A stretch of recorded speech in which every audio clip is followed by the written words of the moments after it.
হযরত মাওলানা মুফতি মুস্তাফা আল ফারুকী সাহেব দামাত বরকাতুহুম, ইমাম ও খতিব মাধবদী, মুহাদ্দিস জামিয়া ইসলামিয়া মারকাজুল উলুম মাদ্রাসা মাধবদী নরসিংদী।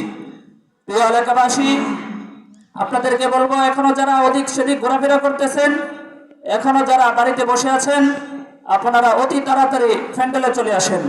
আমাদের একের পর একজন মেহমান চলে আসতেছে, একের পর এক এরকম ভাবে আমাদের বয়ান চলতে থাকবে। আপনারা যারা এখনো এদিক সেদিক ঘোরাফেরা করতেছেন, আপনারা অতি তাড়াতাড়ি প্যান্ডেলে চলে আসেন।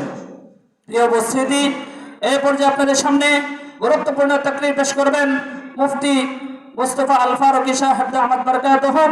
আমি হযরতকে বক্তব্য পেশ করার জন্য সবিনয় অনুরোধ করছি। আসসালামু আলাইকুম ওয়া রাহমাতুল্লাহি ওয়া বারাকাতুহু।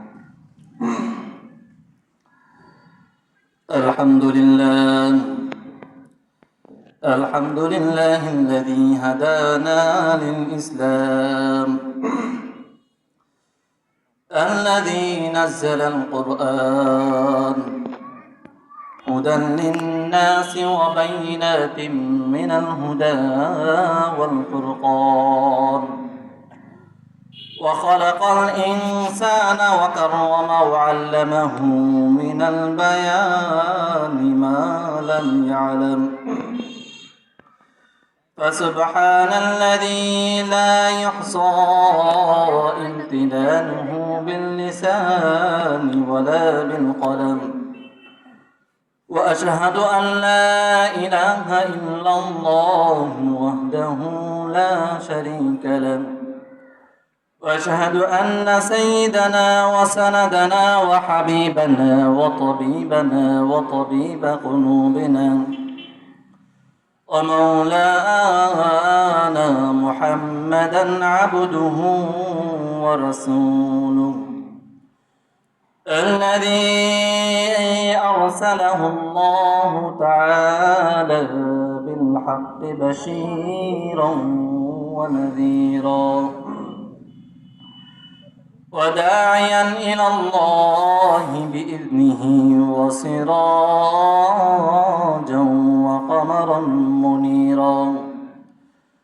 أما بعد، فقد قال الله تعالى في كلامه المجيد وفي فرقانه الحميد: أعوذ بالله من الشيطان الرجيم. بسم الله الرحمن الرحيم. كل نفس ذائقة الموت وإنما توفون أجوركم يوم القيامة فمن زحزح عن النار وأدخل الجنة فقد فاز وما الحياة الدنيا إلا متاع الغرور. وقال رسول الله صلى الله عليه وسلم: أكثروا ذكر هادم لذات الموت، أو كما قال عليه الصلاة والسلام. صدق الله العظيم وصدق رسوله النبي الكريم، ونحن على ذلك من الشاهدين والشاكرين، والحمد لله رب العالمين. إن الله وملائكته يصلون على النبي يا أيها الذين آمنوا صلوا عليه وسلموا تسليما. شكرا درود الشريف قولي: اللهم صل على محمد وعلى آل محمد كما صليت على إبراهيم وعلى آل إبراهيم إنك إنك حميد مجيد اللهم بارك على محمد وعلى آل محمد كما باركت على إبراهيم وعلى آل إبراهيم إنك حميد مجيد محمد نے آकर کفر کو مٹایا کفر کو مٹا کر صداقت بتایا بلغ العلا بکمالہ كشف الدجى بجماله حسنت جميع خصاله صلوا عليه وآله بلغ العلا بكماله كشف الدجى بجماله حسنت جميع خصاله صلوا عليه وآله شكرا একটু জিকির করি لا إله إلا الله لا إله إلا الله সকলে মোহাম্মদ সুরে বলি لا إله إلا الله لا إله إلا الله لا إله إلا الله لا إله إلا الله لا إله إلا الله محمد رسول الله صلى الله عليه وسلم লতিফপুর লোহাজরি চক জামে মসজিদের উদ্যোগে চতুর্থ বার্ষিকী ইসলামী মহাসম্মেলনের সম্মানিত সভাপতি বিশেষ অতিথি এবং প্রধান অতিথি আরও দূর দূরান্ত থেকে আগত আল্লাহ পাকের আশিকিন জাকিরিন মুহাব্বিন মুরিব্বিয়ানে আজম আমার সমাবেশী যুবক বন্ধুগণ স্নেহের ছোট ভাই পদ্মার আড়ালে শ্রদ্ধা সম্মানিত মা বোনেরা সেই মহা রব্বুল আলামিনের দরবারে লক্ষ কোটি শুকর ও সুজুদ যে মহা রব্বুল আলামিন আমাদেরকে এই দিনই মজলিসে আরামের বিছানা ত্যাগ করে নরমের বিছানায় বসার জন্য তৌফিক দান করেছেন এবং কিছু কথা শোনার জন্য কিছু কথা বলার জন্য তৌফিক দান করেছেন সেজন্য সকলে অন্তরের অন্তঃস্থল থেকে শুকরিয়া আদায় করে আলহামদুলিল্লাহ। সম্মানিত উপস্থিতি, আমি কোরআনে কারিম থেকে একখানা আয়াত আপনাদের সামনে তেলাওয়াত করেছি এবং রাসূল সাল্লাল্লাহু আলাইহি সাল্লামের হাদিস থেকে একখানা হাদিস আপনাদের সামনে আমি তেলাওয়াত করেছি। যদি আল্লাহ রাব্বুল আলামিন আমাকে তৌফিক দান করেন তাহলে সেই আয়াত এবং হাদিস সম্পর্কে আপনাদের সামনে কিছু বলার চেষ্টা করব। ওমা তৌফিক ইল্লা বিল্লাহ। সম্মানিত উপস্থিতি, আল্লাহ রাব্বুল আলামিন এই পৃথিবীতে অসংখ্য অগণিত মাখলুক সৃষ্টি করছেন। তার মাঝে মানুষ হচ্ছে আশরাফুল মাখলুকাত, সৃষ্টির সেরা। মানুষ বানাইছেন আল্লাহ রাব্বুল আলামিন এমন একটা জিনিস দিয়া তার নাম পর্যন্ত বলা যায় না, কিন্তু ঘোষণা দিয়েছেন আশরাফুল মাখলুকাত, সৃষ্টির সেরা। কেনই বা আল্লাহ রাব্বুল আলামিন এমন একটা নিকৃষ্ট জিনিস দিয়া মানুষ বানাইয়া ঘোষণা দিলেন আশরাফুল মাখলুকাত, সৃষ্টির সেরা? তার কারণ কি? আল্লাহ রাব্বুল আলামিন কোরআনের মধ্যে বলেন, আফা হাসিবতুম আন্নামা খলাকনাকুম আবাসা ওয়া আন্নাকুম ইলাইনা লা তুরজাউন।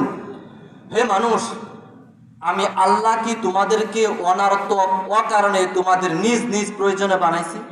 অবশ্যই না। আল্লাহ কোরআনের আরেক আয়াতে বলেন, ওয়ামা খলাকতুল জিন্না ওয়াল ইনসা ইল্লা লিয়াবুদুন। মানুষ এবং জিন জাতিকে সৃষ্টির একটাই কারণ, তারা আমি আল্লাহর ইবাদত করবে, তারা আমি আল্লাহর গোলামি করবে। সম্মানিত উপস্থিতি, আমরা যদি সকলেই আজকে থেকে আল্লাহ রাব্বুল আলামিনের ইবাদত করা ছেড়ে দেই তাহলে আল্লাহর কোনো ক্ষতি হবে? আর যদি আমরা আজকে থেকে আল্লাহ রাব্বুল আলামিনের ইবাদত করা শুরু করে দেই, আল্লাহর কোনো লাভ হবে? লাভ লোকসানটা কার? আমাদের। লাভ লোকসানটা কার? আমাদের।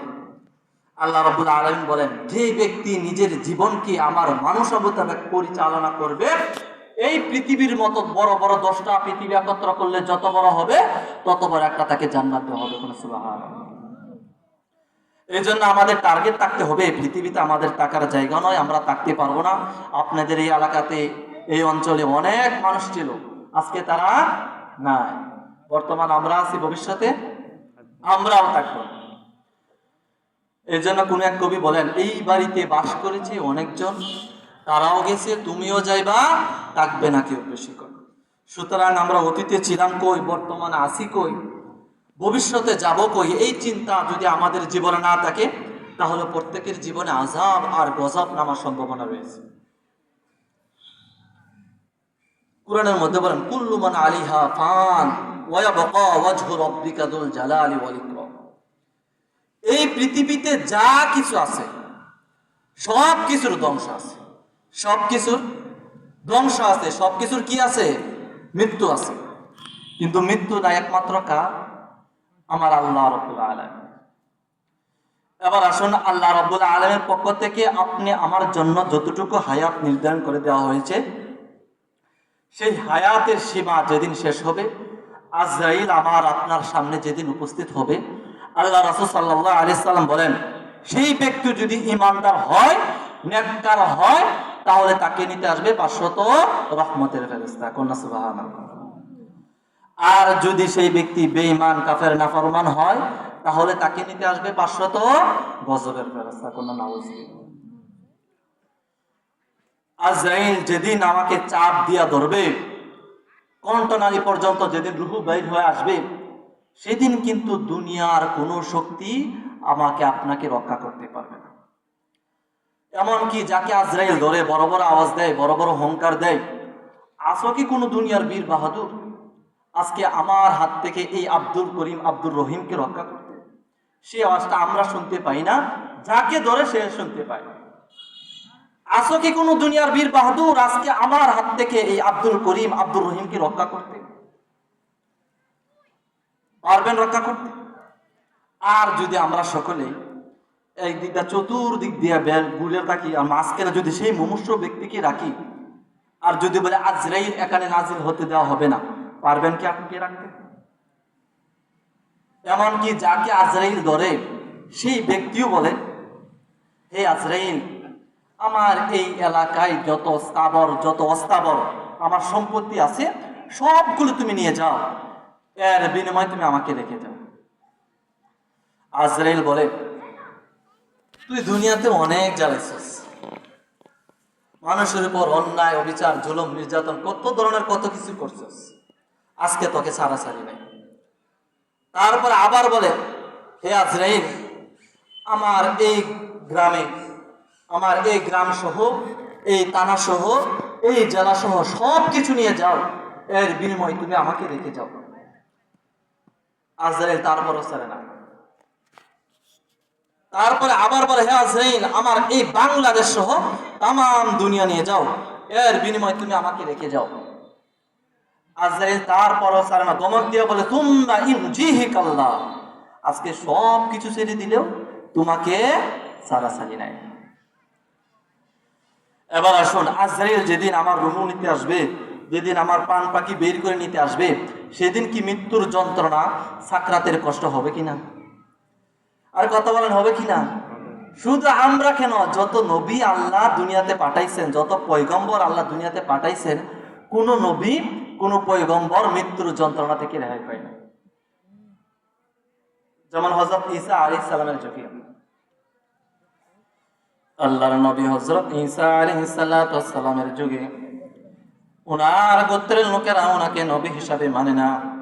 ওনার গোত্রের লোকেরা বলে, হে ঈসা, আমরা তোমাকে ওই দিন নবী হিসাবে মানব যেদিন তুমি কবর থেকে একজন মানুষ জীবিত করে দেখাতে পারবা।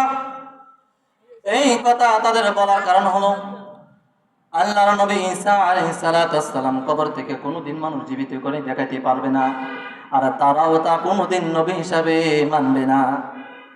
কিন্তু হযরত ঈসা আলাইহিস সালাম কবরের পাশে গিয়ে বলে, কুম বিইজনিল্লাহ। এই কথা বলার সাথে সাথে কবরের মাটি দুই দিকে সরে গেল। কবর থেকে একজন মানুষ দাঁড়িয়ে বলে, লাব্বাইক ইয়া ঈসা রুহুল্লাহ। হে ভাই ঈসা, আমাকে আপনি ডাকলেন কেন? ডাকার কারণ কি? যিনি কবর থেকে উঠে আসলেন তিনি বলেন, হে ভাই ঈসা, আমাকে আপনি ডাকলেন কেন? ডাকার কারণ কি? তখন ঈসা আলাইহিস সালাম বলেন, ইয়া আখি মান আনতা ওয়া মা ইসমুকা। হে ভাই তুমি কে, আগে তোমার পরিচয়টা দাও। যিনি কবর থেকে উঠে আসলেন তিনি বলেন, আনা সাম ইবনে নূহ, আমি নূহ আলাইহিস সালাতু ওয়াস সালামের ছেলে সাম আলাইহিস সালাতু ওয়াস সালাম। হে ভাই ঈসা, আমি নবীর ছেলে, নবী। আমার বাবাও ছিলেন নবী, আমিও নবী। ঈসা আলাইহিস সালাতু ওয়াস সালাম বলেন, হে ভাই তুমি যদি সত্যি আল্লাহর পয়গম্বর হয়ে থাকো তাহলে তো আমার কোনো টেনশন নাই। এই যে তুমি তাকাইয়া দেখো, আমার গ্রামবাসীরা বলে আমি সত্যি পয়গম্বর কিনা, তুমি একটু সাক্ষী দাও তো আমি সত্যি আল্লাহর পয়গম্বর কিনা। যিনি কবর থেকে উঠে আসলেন তিনি বলেন, এই এলাকাবাসী শুনো, উনি যে সত্যি আল্লাহর পয়গম্বর এর মাঝে কিঞ্চিত পরিমাণ ভুল না। যখন সাক্ষী দেওয়া হয়ে গেল, ঈসা আলাইহিস সালাতু ওয়াস সালাম ডাক দিয়ে বলেন, হে ভাই সাম, তুমি তো কবর থেকে দুনিয়ার বাড়িতে আসছো আল্লাহর হুকুমে আমার নবুয়তের ব্যাপারে সাক্ষী দেওয়ার জন্য। এই দুনিয়াতে কি তোমার আরো কিছুদিন থাকতে মন চাই কিনা? যদি থাকতে মন চাই আমি আল্লাহ রাব্বুল আলামিনের কাছে দোয়া করব, আল্লাহ তাআলা যেন তোমাকে হায়াত বাড়িয়ে দেন। আর যদি না থাকতে চাও তাহলে তুমি সোজা কবরে চলে যাও। যিনি কবর থেকে উঠে আসলেন তিনি বলেন, হে ভাই ঈসা, আমি যদি তোমার কথা মতো এই পৃথিবীতে আরো কিছুদিন থাকতে চাই তাহলে একটা শর্ত আছে। কি শর্ত?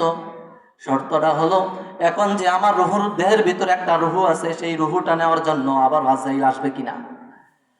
এখন যে আমার দেহের ভিতরে একটা প্রাণ আছে, সেই প্রাণটা নেওয়ার জন্য আবার আজরাইল আসবে কিনা। তখন ঈসা আলাইহিস সালাতু ওয়াস সালাম বলেন, হ্যাঁ ভাই, তুমি তো একজন নবী, তোমার বাবাও ছিলেন নবী, তুমিও নবী, তোমার বাবাও নবী। নবীরা তো আজরাইলকে এত ভয় পায় না, তুমি এত ভয় পাও কেন? নবীরা তো আজরাইলকে এত ভয় পায় না। যিনি কবর থেকে উঠে আসলেন তিনি বলেন, হে ভাই ঈসা, আপনি আজরাইল সম্পর্কে কি জানেন, কি বুঝেন? এখনো তো আপনার সাথে দেখা সাক্ষাৎ সালাম মুসাফা হয় নাই।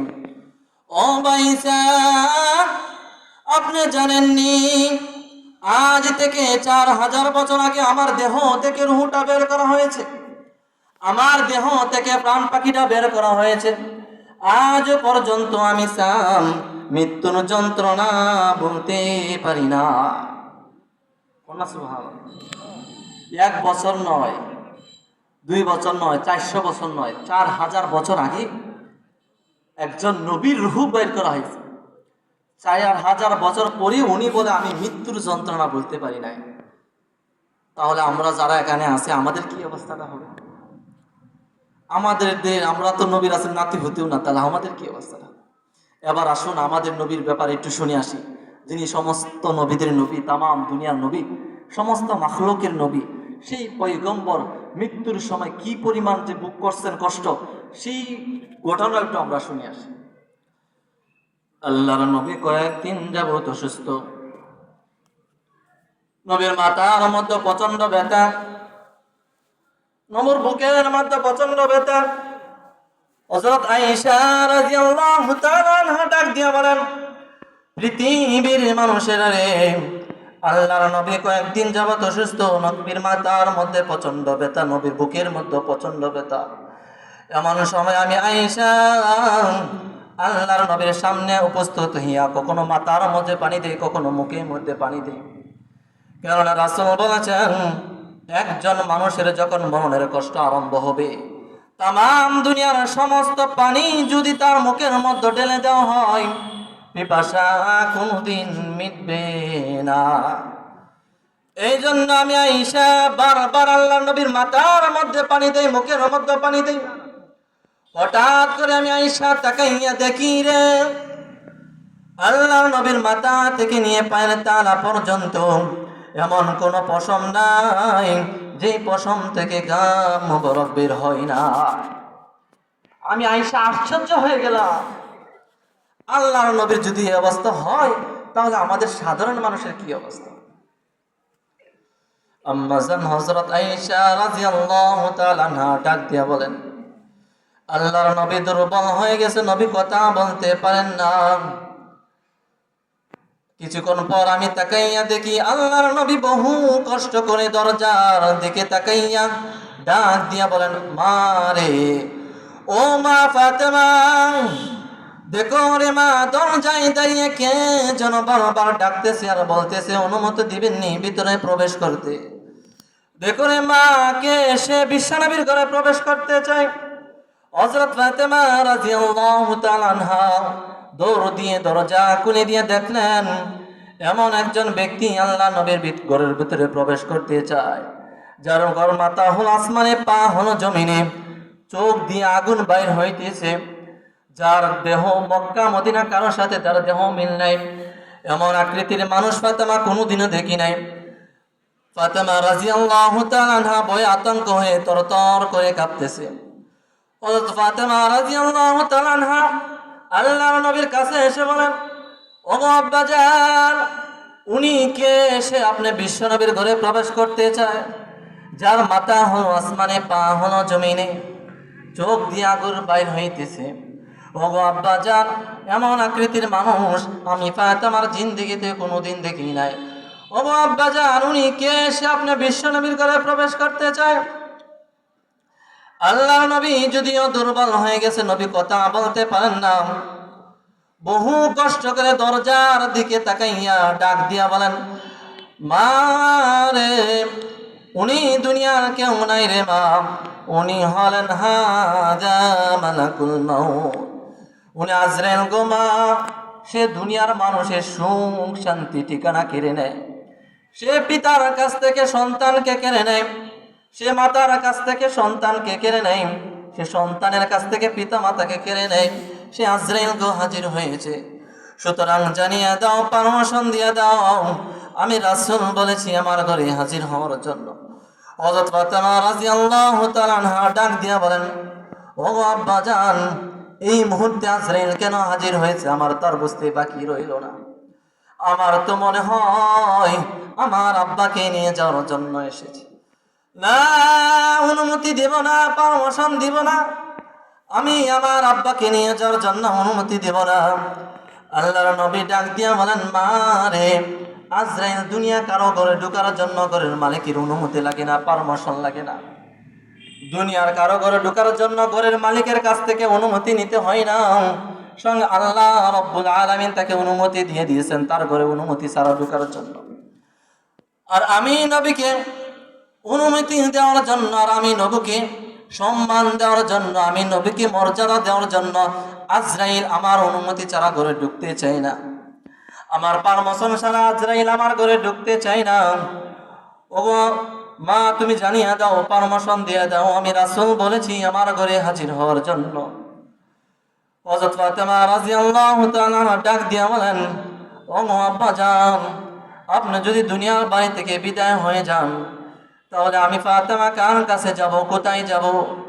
ওগো আব্বাজান, আমার হাসান হুসাইন কার কাছে যাবে, কোথায় যাবে? ও আব্বাজান, আপনি জানেননি আমার ঘরে যখন 1 দিন 2 দিন 3 দিন পর্যন্ত চুলায় আগুন ধরে না, আমার সন্তানগুলি যখন পেটের কোথায় গলা কাটা মুরগির মতো যখন ছটফট করতে থাকে, এমন সময় আমি ফাতেমা আমার সন্তানগুলিকে কোলে উঠাইয়া আমার বাবা আখির নবী রাহমাতাল লিল আলামিনের দরবারে নিয়ে গেলে, আমার সন্তানগুলিও যদিও 3 দিন পর্যন্ত না গিয়ে দুর্বল হয়ে গেছে, আমার বাবার চেহারা দেখার সাথে সাথে তাদের পেট ভরে যায়। সুবহানাল্লাহ। ও আব্বাজান, আপনি যদি দুনিয়ার বাড়ি থেকে বিদায় হয়ে যান, তাহলে আমি কোথায় যাব, আমার সন্তানগুলি কোথায় যাব? আল্লাহর নবী বলেন, ও মা, জানিয়ে দাও, পারমিশন দিয়ে দাও, আমি রাসূল বলেছি আমার ঘরে হাজির হওয়ার জন্য। মুহূর্তের মাঝে আজরাইল এসে বলে, আসসালাতু আসসালামু আলাইকা ইয়া রাসূলুল্লাহ, আসসালাতু আসসালামু আলাইকা ইয়া হাবিবাল্লাহ। ওগো নবীজি, আল্লাহ রাব্বুল আলামিন আপনাকে সালাম দিয়েছেন আর বলেছেন আপনি কি দুনিয়াতে থাকবেন নাকি বিদায় হয়ে যাবেন। যদি দুনিয়াতে থাকতে চান, আমার আল্লাহ রাব্বুল আলামিন আপনাকে হায়াত বাড়িয়ে দিবেন, আর যদি না থাকতে চান, আপনি অনুমতি দিলে, পারমিশন দিলে আপনার গায়ে হাত দিব, রুহটা বের করব। এই কথাটা রোজন কথা। নবী গো, আপনি কি দুনিয়াতে থাকবেন? যদি থাকতে চান, তাহলে আমার আল্লাহ আপনাকে হায়াত বাড়িয়ে দিবেন, আর যদি না থাকতে চান, আপনি অনুমতি দিলে, পারমিশন দিলে আপনার গায়ে হাত দিব, রুহুটা বের করবে। এই কথাটা বুঝছেন কথা? আমরা যারা এখানে আসি, আমাদেরকে এসে বলবে কি কোনোদিন আজরাইল কিরে এখন যাইবি নাকি আগামী বৈশাখ মাসে আসতাম, এই কথাটা কি কোনোদিন বলবে? কিন্তু আল্লাহর নবীরও বলেন, ওগো নবীজি, আপনি কি দুনিয়াতে থাকবেন নাকি বিদায় হয়ে যাবেন? যদি দুনিয়াতে থাকতে চাও আমার আল্লাহ আপনাকে হায়াত বাড়িয়ে দিবে, আর যদি না থাকতে চান আপনি অনুমতি দিলে, পারমিশন দিলে আপনার গায়ে হাত দেব, রুহটা বের করব। আল্লাহর নবী ডাক দিয়ে আমার আজরাইল, আমি যাব কি যাব না, আমাকে একটু সময় দিতে হবে। কতটুকু সময়? হাত্তা ইয়াতিয়ানি জিবরাইল, জিবরাইল আসার আগ পর্যন্ত আমাকে সময় দিতে হবে। মুহূর্তের মাঝে জিবরাইল এসে বলে, আসসালাতু আসসালামু আলাইকা ইয়া রাসূলুল্লাহ, আসসালাতু আসসালামু আলাইকা ইয়া হাবিবাল্লাহ। জিবরাইল তুমি এসেছো, তাকাইয়া দেখো আজরাইল এসেছে। আমার নাকি দুনিয়ার বাড়ি থেকে বিদায় হয়ে যাওয়ার সময় হয়েছে। জিবরাইল, আমি দুনিয়ার বাড়ি থেকে বিদায় হওয়ার বেলায় তোমার কি মতামত? জিবরাইল আলাইহিস সালাতু ওয়াস সালাম একটা কোরআনের আয়াত তেলাওয়াত করে বলেন, ইন্নাকা মাইয়িতুন ওয়া ইন্নাহুম মাইয়িতুন। নবী গো, আপনিও মরণশীল, মক্কার কাফের বেঈমানরাও মরণশীল। এই কথা বলার দ্বারা আল্লাহর নবীকে ইঙ্গিত করা হলো, নবী গো, আপনার দুনিয়ার বাড়ি থেকে বিদায় হয়ে যাওয়ার সময় হয়েছে। আল্লাহর নবী এই কথা শোনার পর নবীর চোখ দিয়ে পানি পড়তেছে আর বলতেছেন, জিবরাইল ডাক দিয়ে আমাদের, নবী গো, ও পয়গম্বর, আপনি কার জন্য কাঁদেন আমি বুঝতে পেরেছি। আমার মনে হয় আপনার কলেজার টুকরা হযরত ফাতেমা রাদিয়াল্লাহু তাআলার জন্য কাঁদেন। আল্লাহর নবী ডাক দিয়ে বলেন, না জিবরাইল না, আমি আমার ফাতেমার জন্য কাঁদি না। তাহলে আপনি কার জন্য কাঁদেন? জিবরাইল আলাইহিস সালাতু ওয়াস সালাম বলেন, ওগো নবীজি, আমি বুঝতে পেরেছি, আমার মনে হয় আপনার দুই নাতি হাসান হুসাইনের জন্য কাঁদেন। ও নবীজি, আল্লাহ রাব্বুল আলামিন তো আপনাকে আগেই জানিয়ে দিয়েছেন, নবী গো, আপনি পৃথিবীর জমিন থেকে বিদায় হওয়ার পর আপনার নাতিগুলো যখন পৃথিবীর জমিন থেকে বিদায় হবে, আপনার এই দুই নাতি হবে জান্নাতের যুবকদের সর্দার। আল্লাহ নবী ডাক দিয়ে বলেন, জিবরাইল, আমি আমার নাতির জন্য কান্দি না, তাহলে আপনি কার জন্য কাঁদেন? আল্লাহর নবী ডাক দিয়ে বলেন, জিবরাইল রে, আমি কান্দি রে আমার এতিম উম্মতের জন্য। আমি নবী যদি দুনিয়ার বাড়ি থেকে বিদায় হয়ে যাই, আমার উম্মতের জিম্মাদার পাহারাদার কে হবে? উম্মতের কথা বার্তা আমি আল্লাহ রাব্বুল আলামিন আমার রাসূলের নিকট কে পৌঁছাইবে? উম্মতের সংবাদগুলি আমি নবীর কাছে কে পৌঁছাইবে? এই কথা বলে বলে আল্লাহর নবী চোখের পানি ছেড়ে দিয়ে কান্দে। জিবরাইল ডাক দিয়া বলেন, নবী গো, আপনি পৃথিবীর জমিন থেকে বিদায় হয়ে গেলে আমি জিবরাইল তো আছি। আমি জিবরাইল তামাম দুনিয়া ঘুরে ঘুরে চক্কর লাগাইয়া আপনার কোন উম্মতেরা কোন হালাতে আছে উম্মতের সংবাদগুলি আমি আপনার রওজাতে গিয়ে পৌঁছায় দেব। ওগো নবীজি, আল্লাহ রাব্বুল আলামিন তো আপনাকে আগে জানিয়েছেন, নবী গো, আপনি পৃথিবীর জমিন থেকে বিদায় হওয়ার পর আপনার রওজার সামনে একজন ফেরেশতা দাঁড় করানো হবে, আর ওই ফেরেশতা কিয়ামত পর্যন্ত সোজা হয়ে দাঁড়িয়ে থাকবে। কিয়ামত পর্যন্ত যত মানুষ পৃথিবীতে আগমন করবে, পৃথিবীর যে প্রান্তে থেকে আপনাকে সালাম দেবে, সঙ্গে সঙ্গে তা